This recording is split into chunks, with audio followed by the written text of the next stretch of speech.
Depois de 1 ano e 2 meses afastado, o vereador César Faria retornou à Câmara de Florianópolis. Ele é um dos investigados na Operação Ave de Rapina. Faltam recursos. 80% das prefeituras da região serrana não têm dinheiro para arcar com o reajuste da educação em 2016. Mais uma vez, as obras do CEPOM de Florianópolis estão paradas. Pacientes esperam há anos pela finalização do centro cirúrgico.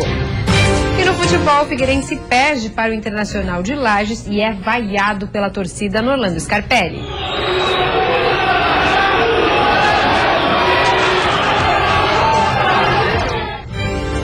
Já o Avaí foi derrotado em Porto Alegre e agora tem poucas chances na Primeira Liga. Band Cidade desta quinta-feira já está no ar.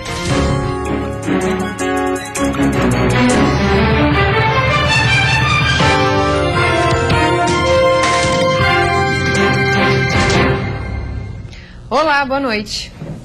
Faltam recursos para as prefeituras da Serra Catarinense arcarem com as despesas na área da educação. Desde o início do ano passado, os municípios vêm encontrando problemas na hora do fechamento das contas. Para muitas escolas municipais da região serrana, o ano letivo começa na próxima segunda-feira. Mas as prefeituras estão enfrentando um problema antigo para cumprir com as obrigações: a falta de recurso. A arrecadação nossa está sendo menor que a de 2015, a de 2016. O FPM deu menor que de 2015. O FPM desse ano está mais ou menos comparado ao ano de 2013. Então nós estamos há 2 a 3 anos de defasagem no repasse para os nossos municípios, e todos esses anos tiveram um aumento salarial e impactou na folha. Então é uma conta que não tem como fechar. E foi para discutir esse reuniram hoje. Segundo eles, a queda no repasse do governo federal e a falta de repasses do governo estadual estão atingindo principalmente o transporte escolar. Um problema que pode causar até mesmo na paralisação do serviço. O transporte escolar, ele pesa muito, principalmente nos pequenos municípios, porque são áreas extensas. Um exemplo, o município do tamanho de Rufino, ele faz mais de 1.000 quilômetros por dia só para transportar o aluno. E isso tem onerado bastante. Tem uma contrapartida do governo do estado, só que ele é pouco. E a gente não consegue arcar com toda a demanda, né? Agora as prefeituras buscam maneiras de driblar essa situação econômica.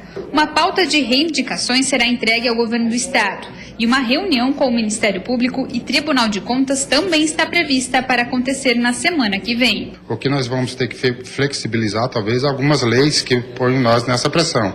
Entre a lei de responsabilidade fiscal e as leis, o respeito às leis constitucionais que os municípios têm que cumprir. Para se ter uma ideia, 80% dos municípios da Serra não têm capacidade financeira para arcar com o reajuste na educação. Em 42% dos municípios falta recursos para o transporte escolar e quase a metade não tem dinheiro para cumprir com o piso salarial dos professores. Mais uma vez, as obras do Centro de Pesquisas Oncológicas de Florianópolis estão paradas. Pacientes esperam há anos pela finalização do centro cirúrgico. Um impasse entre o governo do estado e o BNDES, Banco Nacional de Desenvolvimento Econômico e Social, está impedindo o andamento das obras. Isso porque os trabalhos tiveram que ser parados até que o banco libere a verba. A Secretaria de Saúde do estado não sabe quando o recurso estará à disposição. As obras do centro cirúrgico do CEPOM foram retomadas em setembro do ano passado. Por mês são feitas 150 cirurgias em pessoas com câncer, número que poderia ser o dobro se as obras estivessem prontas. A FAES, Fundação de Apoio ao EMOSC e CEPOM, acredita que as obras voltem ao normal em março. A previsão antes dessa paralisação era que a nova ala começasse a atender os pacientes em julho deste ano.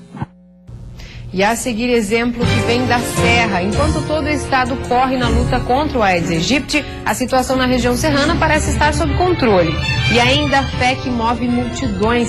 A procissão do Senhor dos Passos foi lançada nesta manhã na capital.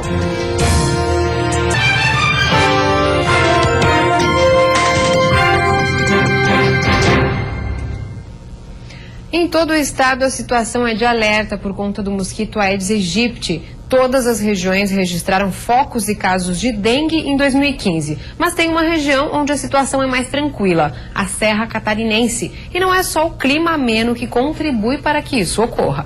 O mosquito que transmite a dengue, a febre chikungunya e o Zika vírus deixou em alerta o país inteiro. Em Santa Catarina, a maioria das regiões registra a incidência do Aedes aegypti, mas tem uma onde o mosquito ainda não conseguiu se proliferar. Em 2015, dos 3.605 casos confirmados de dengue no estado, apenas 5 foram registrados na região serrana e ainda importados. Neste ano, o índice continua baixo, apenas 1 caso em investigação. E para que essa realidade aconteça quando o assunto é o mosquito Aedes aegypti, a região não conta só com o clima ameno. A região conta também com monitoramento diário. Para se ter uma ideia, só em Lages, cerca de 600 armadilhas foram instaladas, em um raio de 200 metros em todos os bairros da cidade. Outros municípios serranos também contam com esse trabalho. Segundo o coordenador do programa da dengue em Lages, no verão, a região também registra temperaturas altas, propícias para o mosquito se proliferar. Mas o trabalho de prevenção realizado há mais de 10 anos vem dando resultados positivos. Neste ano, até agora, apenas 2 focos do mosquito foram localizados na Serra. O monitoramento dessas armadilhas, eles são constantes, né, que propiciam a gente detectar precocemente a presença desse vetor. Então, semanalmente a gente faz a inspeção dessas armadilhas, né, para garantir que o nosso município não esteja infestado. Como em outras cidades catarinenses, os agentes estão tendo a ajuda do Exército para que a infestação do mosquito não aconteça. A conscientização é a principal barreira contra o Aedes aegypti. Embora a situação local ela seja, poderia dizer, confortável, mas é importante que a população mantenha a prontidão em relação a esse problema. O problema é grave, é um problema em escala mundial e todos nós temos que estar prontos para a identificação de possíveis focos e combater esse mosquito. A procissão do Senhor dos Passos foi lançada nesta manhã na capital. A mais antiga manifestação religiosa de Santa Catarina completa em 2016 250 anos. A procissão do Senhor dos Passos é tradição entre os católicos catarinenses desde 1766 e neste ano acontece nos dias 12 e 13 de março. O evento é considerado patrimônio imaterial e cultural do Estado e é realizado todos os anos, sempre 15 dias antes da Páscoa, para a comissão responsável pela organização do evento, formada por membros da Irmandade do Senhor Jesus dos Passos. O objetivo deste ano é atrair a participação dos jovens. 250 anos realizando uma procissão que é uma tradição já na cidade, no estado. Então esse ano a gente quer chamar o público jovem mais ainda para participar, para não deixar a procissão, né, com 250 anos a gente sabe que tem bastante idosos participando, então a gente quer esse ano trazer e convidar os jovens. No ano passado a procissão reuniu aproximadamente 60 mil pessoas. 4 importantes momentos marcam o evento: a lavação da imagem do Senhor Jesus dos Passos, feita por crianças de até 7 anos de idade, a procissão do carregador, quando membros da Irmandade do Senhor Jesus dos Passos e populares transportam até a Catedral Metropolitana os utensílios que serão usados à noite na procissão da transladação das imagens do Senhor Jesus dos Passos e da Nossa Senhora das Dores. E, por fim, acontece a procissão que consagra o final dos festejos. A procissão sempre foi pontual e ali vem pessoas que vêm pagar as promessas e outros então que vêm pedir a proteção sobre os passos, e eu como padre eu recebo muitas pessoas que vêm me relatar verdadeiros milagres. Para o prefeito de Florianópolis, a procissão representa uma grande manifestação cultural dos catarinenses e por isso o poder público apoia o evento. Esse trabalho prévio é muito importante, a gente consegue alinhar os objetivos, alinhar as ações que têm que ser realizadas para que a gente possa fazer o evento com segurança, com qualidade e manter viva uma das grandes tradições da nossa cidade. Neste ano, a expectativa é de que mais fiéis participem do cortejo. Um evento que promove e que cultiva a fé do povo como um todo e também resgata a cultura e a história da cidade. Então isso é muito importante. A Polícia Militar é garantir a segurança a todas as pessoas que vão participar desse tradicional evento. Então, desde já com o planejamento montado, né, da chegada das pessoas no terminal de integração, nos locais de estacionamento, né, nas redondezas, e atuando também na própria procissão, com acompanhamento das pessoas. Já pensou captar a própria energia e acompanhar os gastos e o consumo em casa? Graças a uma parceria entre Fundação CERT e a Celesc, isso pode ser possível no futuro. A primeira micro-usina individual foi inaugurada em Florianópolis. O projeto é o primeiro do Brasil e foi apresentado nesta semana. A usina distrital de geração de energia renovável funciona como uma micro-usina individual. E esta aqui pode atender um escritório ou 5 pequenas casas. Autossuficiente, se houver queda de energia, ela pode continuar funcionando de 6 até 10 horas. Junto com a questão da geração distribuída, eu consigo implementar ali também dispositivos e técnicas para melhorar a eficiência energética, ou seja, reduzir o custo de energia. Isso basicamente o payback já existe, né, já é viável. No futuro, a tendência é que a tecnologia seja usada em comércios e residências, já que um sistema permite ao usuário acompanhar todas as informações da rede, como consumo e produção de energia.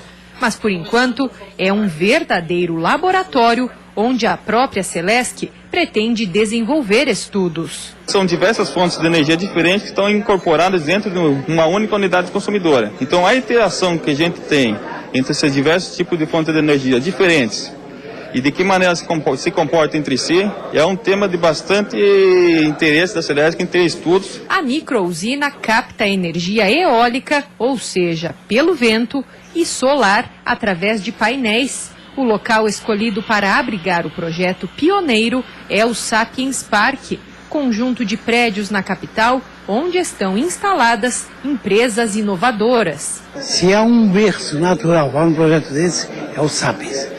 O Sapiens está sustentado sobre o binômio tecnologia e inovação. E depois do intervalo tem futebol. O Avaí perde para o Internacional de Porto Alegre em jogo da Primeira Liga. E o Figueirense é derrotado pelo outro Inter, o de Lages, pelo Campeonato Catarinense.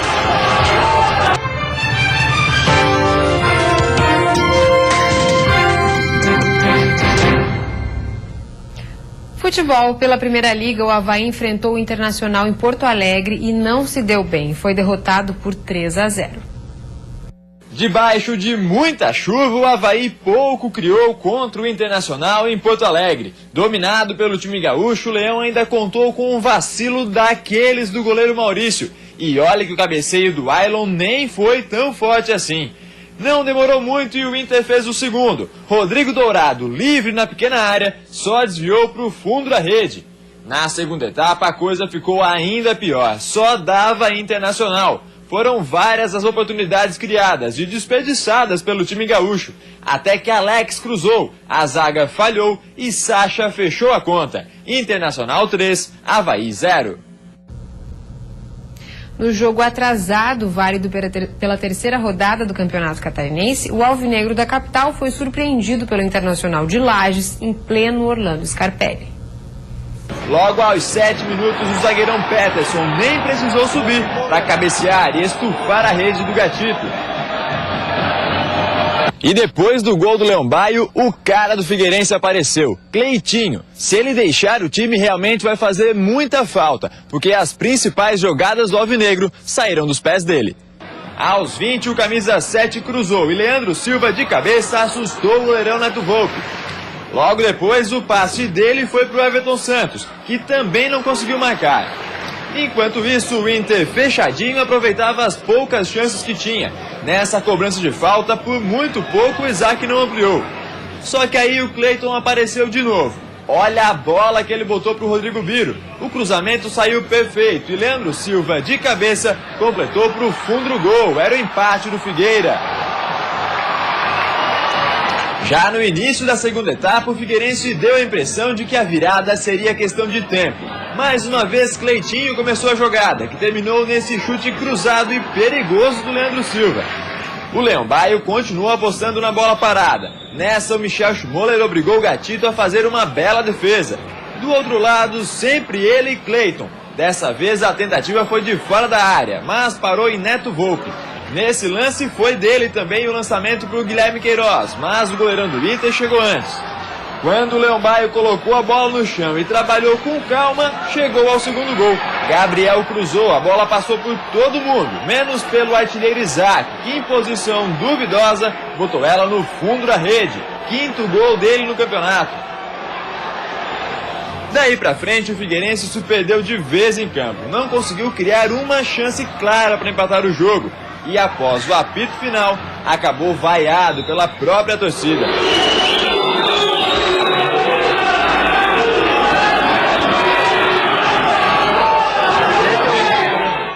Agora a explicação para o abatimento, não há explicação. E não tem por que se abater. O atleta está jogando num grande clube, tem a projeção de jogar uma Série A, não pode se abater. E num jogo antecipado, válido pela 7ª rodada do Campeonato Catarinense, Camboriú e Criciúma brindaram as torcidas com 8 gols, vantagem para o time do sul do estado. Parecia que o jogo seria tranquilo para o Tigre. Jamie bateu e no rebote Bruno Lopes abriu o placar. Criciúma 1-0. E a dobradinha Jamie-Bruno Lopes ia dar certo outra vez. Jamie deu belo lançamento e Bruno Lopes fez o segundo dele do Tigre, 2-0. E a dupla estava impossível. Dessa vez, Bruno Lopes foi quem tocou e Jamie completou, 3-0 Criciúma. O Camboriú só foi reagir no segundo tempo. Brazão recebeu de Thiago Silva e arriscou. Luiz aceitou e o Cambura diminuiu, 3-1. Mas o Criciúma voltou a marcar. Cruzamento de Elvis e Jamie no segundo pau fez 4-1.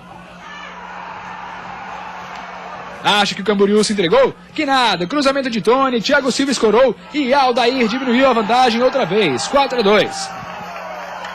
E o Cambura ainda acreditava, Chiquinho lançou na medida, Thiago deixou a zaga para trás e fez o terceiro, 4-3. Só que o Criciúma resolveu fechar o caixão e com estilo. Elvis tabelou com Jamie, chapelou Vitor Hugo e fez esse golaço. Elvis para fechar o placar. Fim de jogo, Camboriú 3, Criciúma 5. E a seguir, depois de 1 ano e 2 meses afastado, César Faria retornou à Câmara de Vereadores de Florianópolis. Ele é um dos investigados da Operação Ave de Rapina.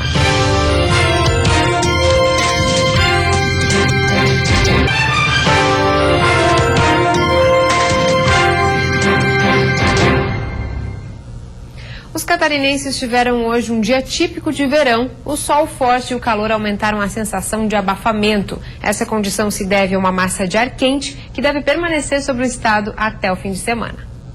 Quem saiu às ruas teve que recorrer aos líquidos e à sombra para se refrescar. O horário de verão termina neste domingo, mas o calor apareceu com força nesta quinta-feira na Grande Florianópolis e Planalto Norte, onde foram registradas as mais altas temperaturas, entre 34 e 38 graus, um dos dias mais quentes da estação. O índice de desconforto térmico chegou aos 50 graus e esse clima deve se repetir pelos próximos dias em todo o estado, formando a primeira onda de calor deste ano. No verão a gente costuma ter de 1 a 3 ondas de calor, que é um período assim mais difícil de passar. É um período com temperaturas mais altas, né, que supera os 30 graus com facilidade em regiões do nosso estado e que, inclusive, no período da noite, essa temperatura se mantém mais quente. Né? Então, esta provavelmente pode ser a nossa aí, primeira onda de calor do nosso verão de 2016. A sexta-feira deve ser de bastante calor e sol forte em todo o estado. As temperaturas podem chegar aos 31 graus no Vale do Itajaí. No oeste, máxima de 30 graus. Na Grande Florianópolis, litoral sul e norte do estado, a máxima chega aos 29. No Planalto Norte, os termômetros chegam a marcar 28 graus. Já na Serra Catarinense, mínima de 16 e máxima de 27 graus. Atenção para a chance de pancadas de chuva no fim da tarde. Depois de 1 ano e 2 meses de afastamento por suspeitas reveladas pela Operação Ave de Rapina, o vereador César Belloni Faria retomou o cargo ontem. A decisão foi dada por unanimidade pela primeira Câmara Criminal do Tribunal de Justiça de Santa Catarina. O vereador nos recebeu em um dos prédios da Assembleia Legislativa do Estado, onde trabalha há mais de 30 anos como consultor legislativo. O parlamentar conta que ainda não reestruturou seu gabinete, mas já participou das sessões plenárias de quarta-feira. Inúmeros projetos importantes em tramitação. Evidentemente que eu tenho que me atualizar, porque como não estava no dia a dia da Câmara, eu não tenho conhecimento de todas as matérias. Mas eu nunca deixei de acompanhar. César Belloni Faria, que chegou a ser presidente da Câmara de Vereadores de Florianópolis, tem poucos meses pela frente, mas acredita que o retorno será positivo e ainda não pensa nas eleições municipais de outubro deste ano. Estou pronto para trabalhar, para continuar trabalhando, e vou trabalhar muito para que meus eleitores saiam no final do meu mandato satisfeitos. Da decisão que suspendeu o afastamento de César Belloni Faria, ainda cabe recurso. O processo judicial, que analisa as supostas irregularidades na Câmara de Florianópolis, também segue tramitando.